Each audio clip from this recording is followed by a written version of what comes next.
Hello everybody, welcome back to my YouTube channel. Today in this video I am talking about SPCE stock.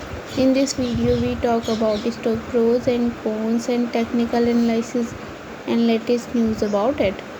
Stock is trading at 3.67 US dollar with 0.41% negative in a day. We can easily see stock was volatile for a day. The volume of stock was recently not high, so the fundamental stock is much not better for today. Before buying and selling the stock, please consult your financial advisor. Today's video is done. Thanks for watching.